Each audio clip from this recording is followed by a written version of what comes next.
we had been in a 9-month investigation involving the Sinaloa cartel, it would have jeopardized the safety of the officers investigating, as well as potential victims.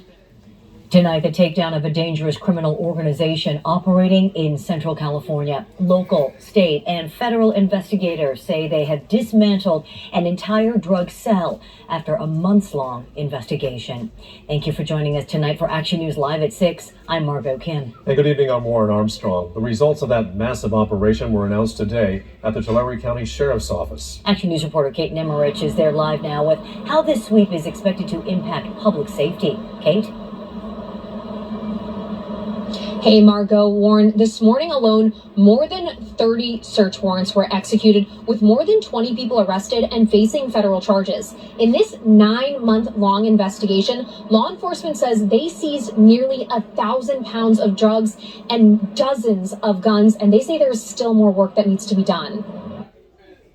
Early Thursday morning, 21 different teams of local, state, and federal investigators targeted homes across Kings, Tulare, and Fresno counties, serving search warrants after 9 months of investigation. 28 people are now facing federal charges, but they were far from the first in what has been dubbed Operation Slow Ride, named for the initial information coming from the San Luis Obispo County Sheriff's Office. Thursday morning alone, more than 200 pounds of meth, 3 kilos of cocaine, and more than 20 guns were seized, along with a bulletproof vest. Tulare County Sheriff Mike Boudreau says he believes because of this operation, communities are safer.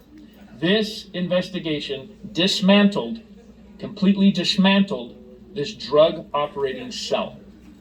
Now, they didn't completely get rid of cartels operating here in the Central Valley, but this cell was completely dismantled. That's an important key term. The sheriff said the cell had direct ties to the Sinaloa drug cartel in Mexico. Since the investigation began in July 2023, the sheriff says more than 85 people were arrested, with nearly 1,000 pounds of meth seized, 64,000 fentanyl pills, hundreds of thousands in cash, and more than 80 guns. The investigation included phone taps and confidential sources. The intelligence we gathered provided a wealth of knowledge, which detailed the full scope of this organization.